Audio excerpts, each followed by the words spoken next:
Hello and welcome back to the Mothership in Seattle for the Super Sunday Series Championship. AJ Soccer, Mox Ruby, someone you might recognize, 16 GP top 8s, 1 Pro Tour top 8, and a Magic Online champion, Reid Duke. Reid, thanks for hanging out for a little bit. Thanks for having me. I know him as Reader Rabbit, personally. Right, Reader Rabbit.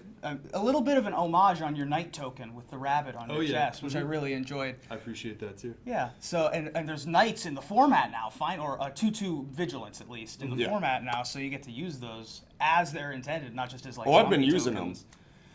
In play. Oh, in my Magic mistake. the Gathering. My mistake. We'll talk about that later. Okay. But so here at the we're here at the Sunday Series Championships. What event did you qualify through? You know, it was one of the first ones of the year, and it was like so long. They all 16 blur months together. ago or something like that. I can't even remember where it was, but the format was Cons and Fate Reforged Limited. Okay. And so this event was basically was it your first sanctioned event with Oath of the Gatewatch? It was, yep. So take me through a little bit of your thoughts on what you think about, as this Pro Tour is coming up very soon. It's going to be a modern Pro Tour, but it's going to be Oath Limited. Do you have any initial thoughts on Limited for the new set? Well, I'll say first that I'm having a lot of fun with it. I think the colorless mana thing really adds a new dimension, and it's really not obvious at first. Like, for example, how high of a pick should you spend on a card like Wastes? Right. Or, is it worth it to dive right into drafting the colorless cards and just hope you can get the Wastes later? All these things are not really intuitive because it's so brand new. So I'm looking forward to just really, sinking my teeth in and nailing down all those questions that I have.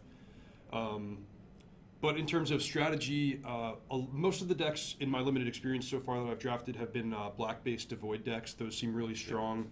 Had a cool black-white allies deck. And green seems to have gotten a lot better in the new set, so things are more balanced. Well, that's good. Yeah. Your buddy Owen should be happy about that. Yeah. Mm-hmm. Although he's now going to have to learn what the green cards from Battle for Zendikar do. Exactly. You might have to actually face them now. Might have to play one or two play with of them.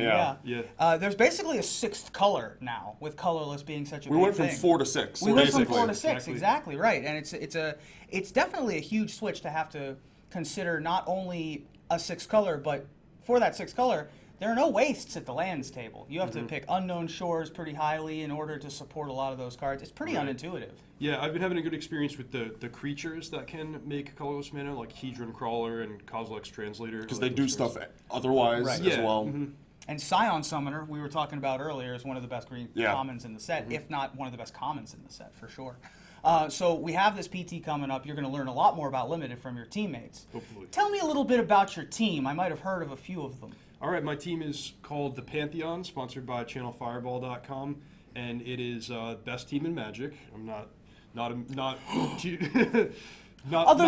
than us. Other than you guys. We have a collection of something like 7 or 8 Hall of Fame players, including the 3 best players in history, John Finkel, Kai Buda, and Gabriel Nassif. We have some of the best active players, including Owen Turtenwald, 2-time world champion Shahar Shenhar, and notable new addition recent addition to the team is Ben Rubin, who's had great finish at a Grand Prix and One of the great Magic minds throughout the game. He's our secret weapon. Yeah. Absolutely. Yeah, you guys. Shh, don't tell. You guys keep somehow you have this Pantheon. You have this big collection of players, and every Pro Tour you add another big name. They come in and out sometimes, but it seems like it's always shifting and always changing. Do you guys find that it, having the core is nice, but these new additions, what do you find is best about adding new players? Well, I really relish the opportunity to learn from new players, especially somebody like Ben that has had a much different history with the game compared to me. Like, he played a different era and he has a different approach. So it's just really easy to learn a lot from somebody like Ben very quickly. So having that constant churn of new minds and new blood on the team is valuable, I think. In addition to just the reliable people that you can always count on is Absolutely. good too. So you're all going to show up to Atlanta with 64, right? Now. Yeah. Many of the people on our team will just never do that, no matter what. Yeah, on principle alone. I'm somewhere in the middle. right. I could be convinced, although Sure. it will take a lot. It does certainly seem unlikely. Right. But never rule out the possibility. BR can be very convincing. As Tim Ayton once said, I don't care if it's bolting yourself. If BR's doing it. It was Fedge, but yeah. Oh, it's Fedge? Well, Jeff Cunningham, yeah.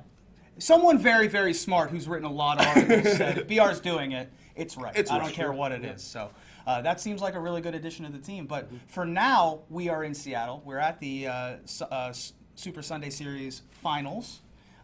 You did not make top 8, but you had an okay tournament.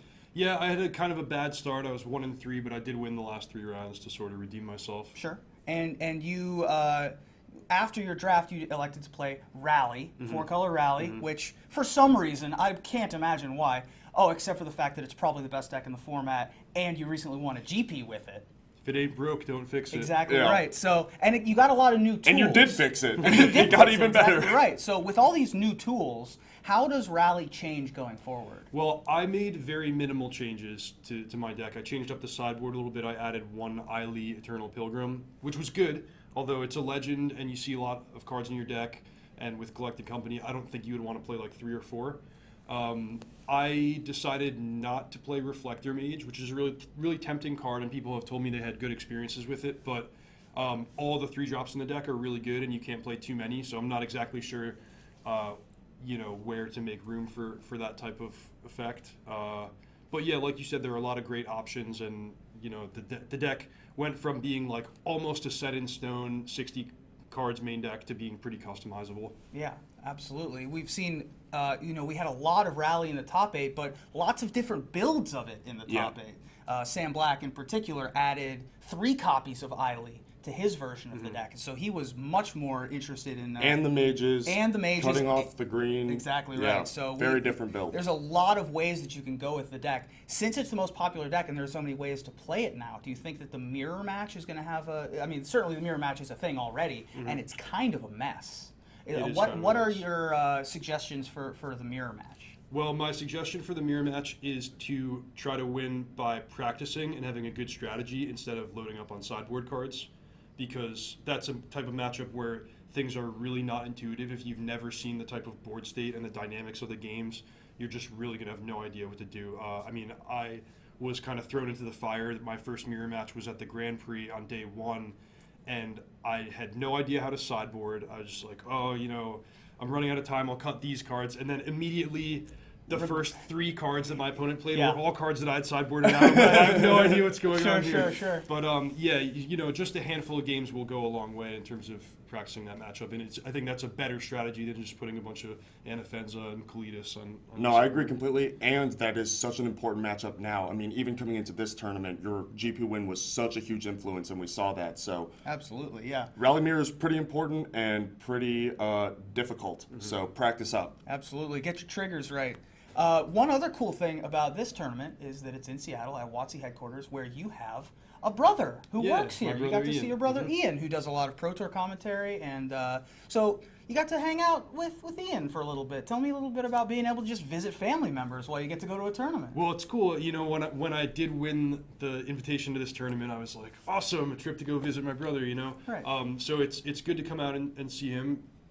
We went, 5 years ago, or even less than that, 3 years ago, we lived in the same town, and now we don't get to see each other nearly as often. So good excuse to come hang out, and it's always fun to just talk to him about Magic, because we are both so into the game, but have very different perspectives. Yeah, from the exact opposite sides of the looking glass. Absolutely. Yeah. So every time I see him, I want to be like, how'd you come to designing this card, or how did this new set come about? Right. And he wants to go what do the players think of the new set? Is the draft format fun? Blah, blah, blah, blah. And we all have these questions for each other. Excellent. Yeah. Well, it's always fun talking about Magic with you as well. Thank you so much for coming here and talking with us and making a little video.